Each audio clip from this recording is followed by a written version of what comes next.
Hello friends, नमस्कार। आप सभी का बहुत बहुत स्वागत है हमारे चैनल केमिस्ट्री नोबल पे। तो आज हम आपको बताएंगे कि क्लास 12th केमिस्ट्री में कौन कौन से टॉपिक्स सीबीएसई ने डिलीट कर दिए हैं। आपसे रिक्वेस्ट है कि प्लीज़ एनसीईआरटी या जो भी रेफरेंस बुक आपके पास हो उसको ओपन कर लें। तो आइए हम लोग शुरू करते हैं। देखिए, यूनिट नंबर फर्स्ट की बात करें, सॉलिड स्टेट।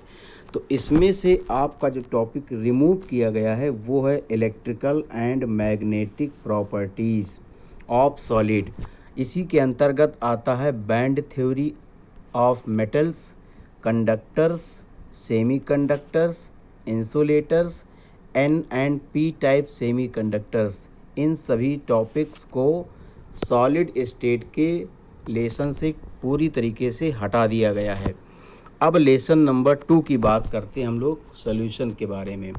इसमें एब नॉर्मल मॉलिक्यूलर मास और वांट हाफ फैक्टर यानी आई, इसको पूरी तरीके से हटा दिया गया है। अब हम लोग बात करते हैं लेसन नंबर 3 इलेक्ट्रोकेमिस्ट्री के बारे में।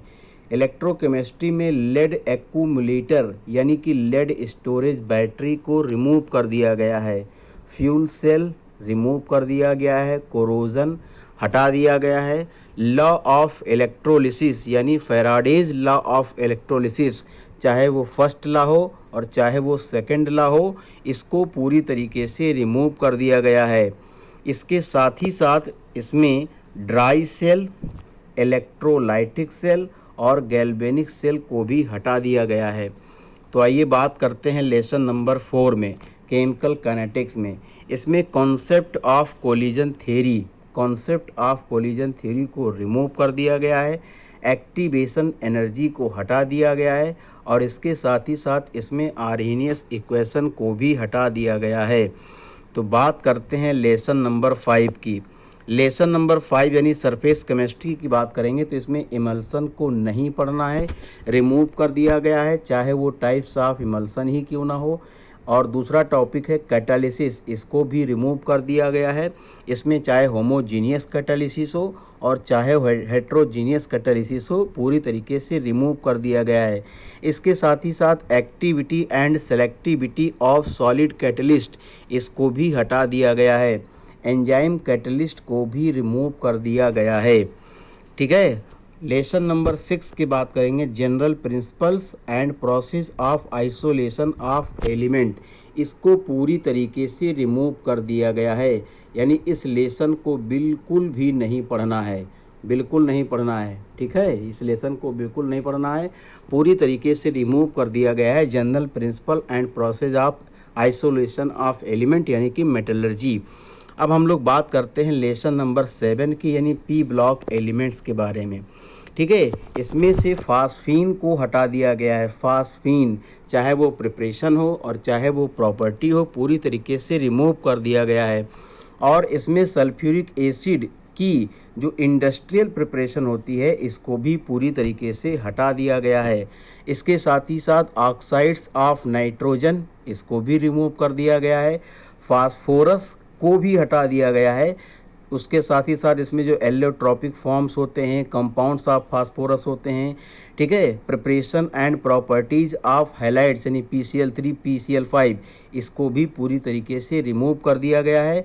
और साथ ही साथ ऑक्सो एसिड्स ऑफ फास्फोरस, इसको भी रिमूव कर दिया गया है। तो आइए बात करते हैं लेसन नंबर 8 की, D and F block elements. D and F block element की अगर हम बात करें तो केमिकल रिएक्टिविटी ऑफ लैंथेनाइड्स, इसको पूरी तरीके से हटा दिया गया है। ठीक है, एक्टिनाइड्स की अगर हम बात करें तो मेनली इसको पूरी तरीके से हटा दिया गया है। फिर भी इसमें क्या क्या है देखिए, electronic configuration, oxidation states, comparison with lanthanides, इसको पूरी तरीके से हटा दिया गया है। और इसके साथ ही साथ preparation and properties of KMnO4 और इसके साथ ही साथ K2Cr2O7, इसको भी पूरी तरीके से हटा दिया गया है। तो लेसन नंबर 9 की बात करते हैं, कोऑर्डिनेशन केमिस्ट्री की।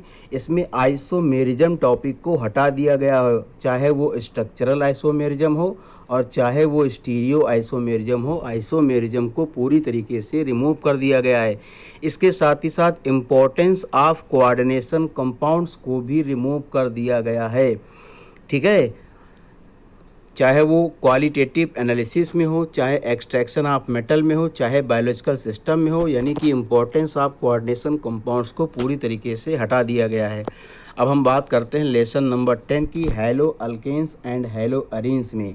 ठीक है, इसमें क्या किया गया है, uses of environmental effect, uses and environmental effect किसका किसका, डाइक्लोरोमीथेन का, ट्राइक्लोरोमीथेन का, टेट्राक्लोरोमीथेन का, आइडोफॉर्म का, फ्रियॉन का और डीडीटी का, इन सब का यूजेज और इन्वायरमेंटल इफेक्ट हटा दिया गया है। ठीक है, अब हम लोग बात करते हैं लेसन नंबर 11 की, अल्कोहल्स, फिनॉल्स एंड ईथर्स की। इसमें बहुत ही माइनर सा टॉपिक हटाया गया है। उसमें क्या है, इसके यूजेज, मीथेनॉल और इथेनॉल की यूजेज को रिमूव कर दिया गया है। ठीक है, अब हम बात करते हैं लेसन नंबर 12 की, aldehyde, ketones and carboxylic acid की। इसमें से कोई भी टॉपिक नहीं रिमूव किया गया है, यानी कि इसको पूरा तैयार करना है, पूरा आपको पढ़ना है। ठीक है, अब हम लोग बात करते हैं लेसन नंबर 13 की, यानी अमीन्स की बात कर लेते हैं।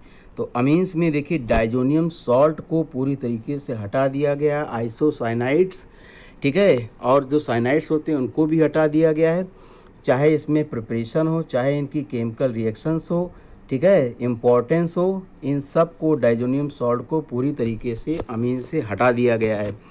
तो अब हम लोग बात करते हैं अगले लेसन की, जिसका नाम है बायोमोलिक्यूल्स। बायोमोलिक्यूल्स, अब बायोमोलिक्यूल्स में देखिए, ऑलिगोसैकेराइड्स जैसे सुक्रोज हो गया, लैक्टोज हो गया, माल्टोज हो गया, इनको पूरी तरीके से हटा दिया गया है। पॉलीसैकेराइड्स जैसे कि स्टार्च है, सेलुलोज है, ग्लाइकोजन है, इनको पूरी तरीके से हटा दिया गया है। इम्पोर्टेंस ऑफ कार्बोहाइड्रेट को भी हटा दिया गया है, और इसके साथ ही साथ इसमें विटामिन्स को हटा दिया गया है, चाहे वो क्लासिफिकेशन हो, चाहे उनका फंक्शन हो, हटा दिया गया है। एंजाइम्स को भी हटा दिया गया है, हार्मोन्स को भी हटा दिया गया है, पूरी तरीके से डिलीट कर दिया गया है। ठीक है, बात करते हैं लेसन नंबर 15 की, यानी कि पॉलीमर की। अगर हम लोग पॉलीमर की बात करेंगे तो ये पूरी तरीके से हटा दिया गया है, यानी इस लेसन को बिल्कुल भी नहीं पढ़ना है। लेसन नंबर 16 की बात कर दें तो केमिस्ट्री इन एवरीडे लाइफ, इस लेसन को भी पूरी तरीके से हटा दिया गया है, यानी ये लेसन पूरी तरीके से नहीं पढ़ना है। ठीक है, तो आपको अगर वीडियो अच्छा लगा हो तो लाइक करिए, अपने दोस्तों को शेयर करिए, और अगर आप हमारे चैनल पर बिल्कुल नए हैं तो सब्सक्राइब करना ना भूलें। Thank you for watching. Thank you.